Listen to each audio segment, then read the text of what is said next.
Hi friends, Pandian store அடுத்து என்ன நடக்க போகுதுன்றத இந்த ஒரு வீடியோவில் ஒரு குட்டி பிரமோவாக பார்க்கல வாங்க. கதிர் ராஜி எல்லாம் அவங்களுடைய அப்பா கிட்ட பேசிட்டு அங்கேருந்து கிளம்பவும், அண்ணன் நீங்கள் பண்ணிட்டு இருக்கிறது சுத்தமாகவே சரியில்லைன்றாங்க. உங்கள் பாட்டுக்கு அந்த கதிரை கூப்பிட்றீங்க, கதிர்கிட்ட பேசிட்டு இருக்கீங்க, இது எனக்கு சுத்தமாக பிடிக்கவே இல்லைன்றாங்க. அவன் எந்த அளவுக்கு மோசமானவன், நீங்கள் என்னடனா அவனை தலையில் தூக்கி வச்சுட்டு கொண்டாடிக்கிட்டு இருக்கீங்கன்றாங்க.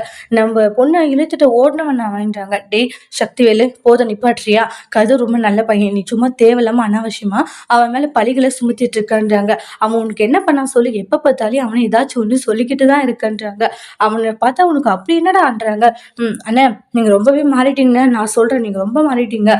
அவன் உங்களை ரொம்ப மாற்றிட்டான்றாங்க. தேவையில்லாமல் சும்மா அவன் மேலே பழி சொல்லிட்டு இருக்காருங்க. உண்மையிலே அவன் ரொம்ப நல்லவன்டா அப்படின்றாங்க. போதும் நிப்பாட்டுங்கன்னு.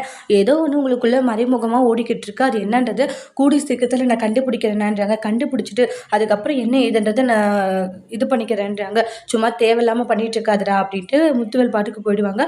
சக்திவேல் இருந்துட்டு, குமார் ஏதோ ஒன்று இருக்குடா, கண்டுபிடிக்கணும்டா அப்படின்னு பிளான் பண்ணுறாங்க. அதோட இந்த பிரமும் முடிச்சிருக்காங்க. தேங்க்யூ.